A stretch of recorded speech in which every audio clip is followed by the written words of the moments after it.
Hi. In this video, we're working in section 8.3.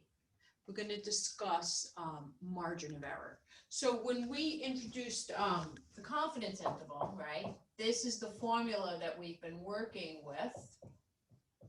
X bar minus z sub alpha over 2 times sigma over the square root of n. That's the lower bound, and the upper bound here with the plus. Right. Okay. And this piece here, this dangly piece, we refer to as margin of error. And why it has that particular name, will become clear as we sort of use it, interpret it, So that's just a sec on why we call it margin of error. But once we look at the interpretations of the problem, it becomes clear. So if we pull this piece E, we call this E, right? Then the confidence interval becomes this form of x bar minus e to x bar plus e. So margin of error. So just a little terminology, okay? And what we see, if this were a number line here, and we were just graphing the lower and upper bound of the confidence interval and the center of the confidence interval, that the confidence interval is centered on the sample mean. And another thing to note is that the margin of error, E, right, is half the width of the interval. So the interval is actually like 2 times the margin of error. Okay, so what we want to look at here is we have 3 things in the margin of error. 3 things to consider. We have the z sub alpha over 2, which really, if you think back, came from the confidence level in that box sweep through process. Okay, so z sub alpha over 2, which is related to confidence level. Sigma, which is our population standard deviation, and also sample size.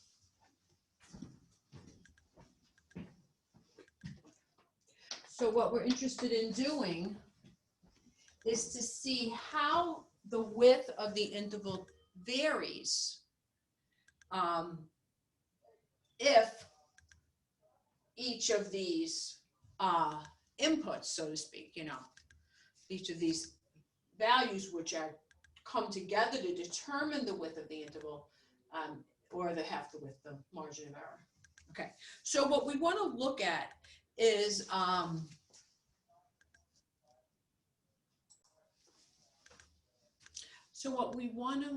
determine is how the width of the interval is affected by changes in the confidence level. And really, what does it mean to change a confidence level? How would we expect, the width of the interval to change? So I just wanted to start by just going over 2 different confidence levels. If we can just sweep through to the z sub alpha over 2, then we can see how the margin of error changes. So remember that the margin of error is half the width of the interval. So if we can figure out how this will change, then we've already figured out how the width of the interval changes.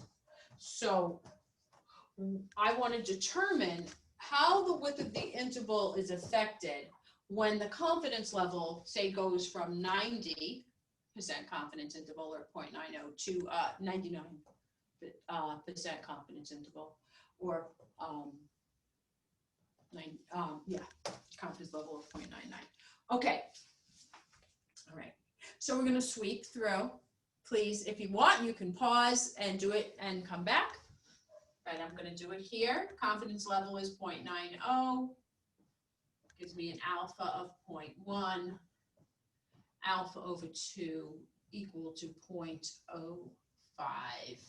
Now I need a z sub alpha over 2, z sub 0.05.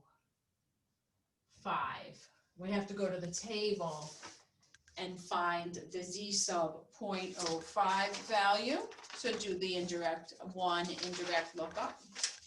This number might start to get familiar. So this is the one where it's right between 1.64 and 1.65. So we call it 1.645. All right, and we're going to do the similar thing over here. So the confidence level is 0.99. Alpha is 0.01. Okay, alpha over 2 is 0.005. All right, and now we need to find the z-score, that z sub alpha over 2. We z sub 0.005. And so let's see what we get for that. And 2.58. So I'm going to check that one more time.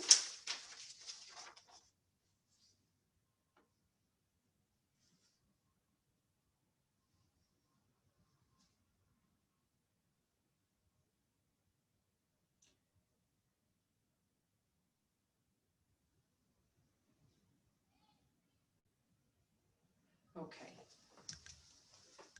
2.58.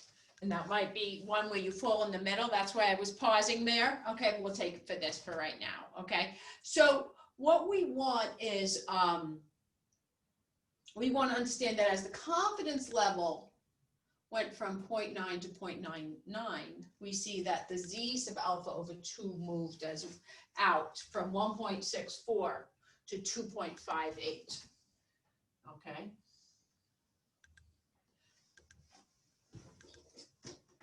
I just want to draw a picture of this so it's really clear what's going on.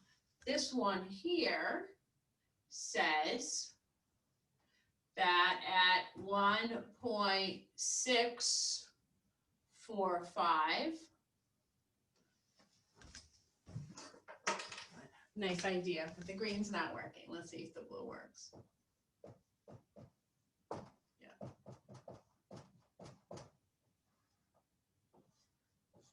Right,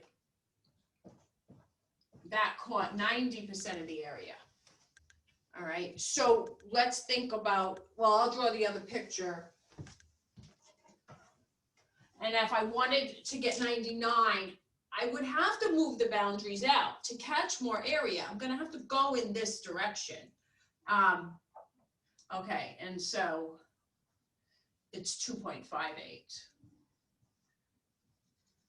2.58, and that's the whole bigger area, right? Has that 0.99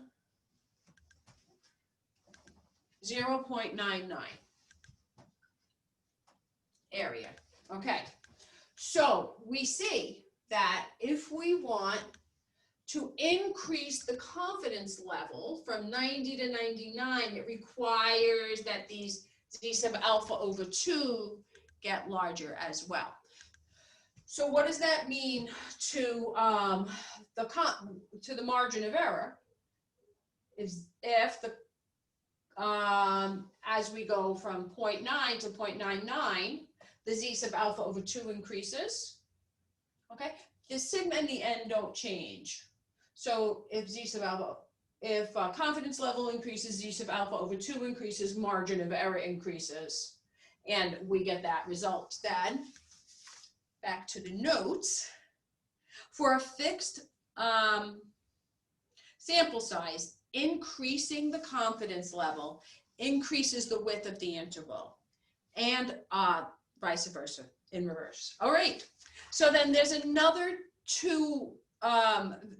variable I want to investigate. I want to understand, well,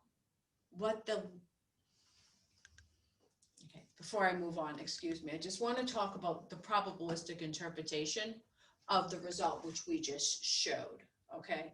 So for the confidence level to go from 90 to 99, it means that if we were to repeat the experiment of getting a confidence interval many times, that we would want to ensure that we caught the mean more often. Not, suppose it was 100 times, that I would want to catch the mean 99 of those 100, not 90 of those 100.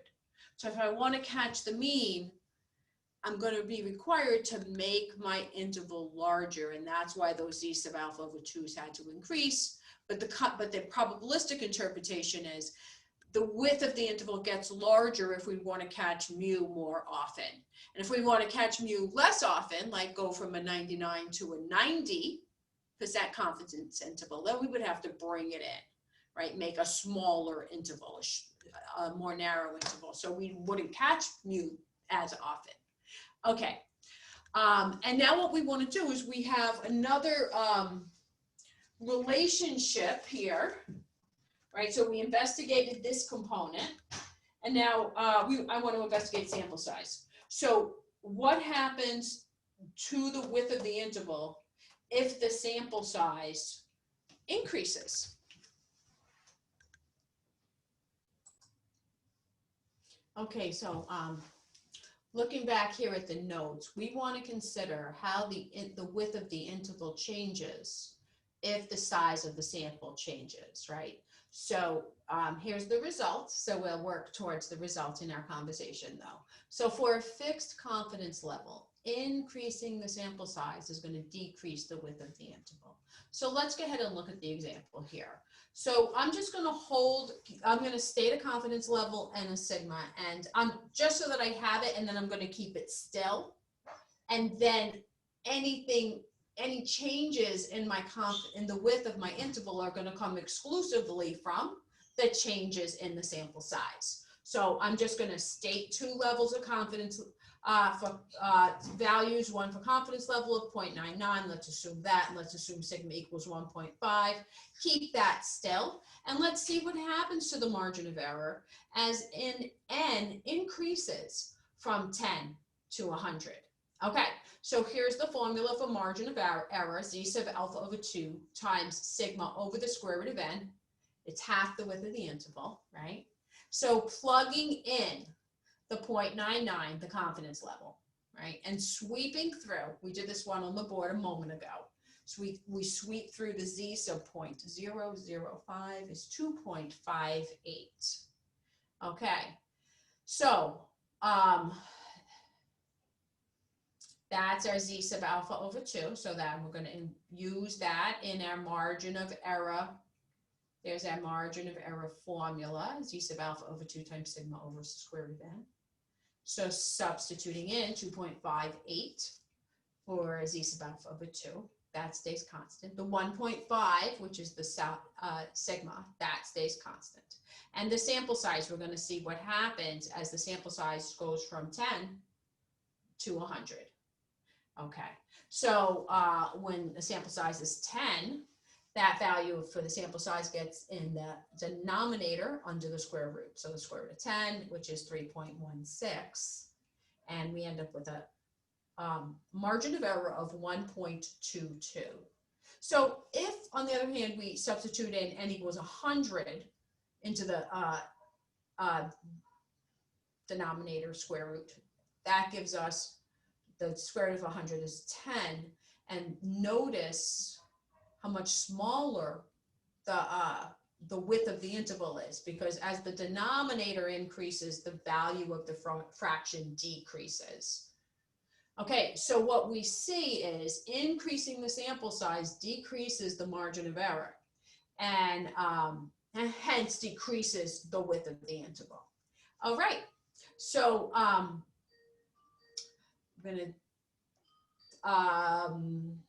take a break here in the video and come back. We have one more topic in this section.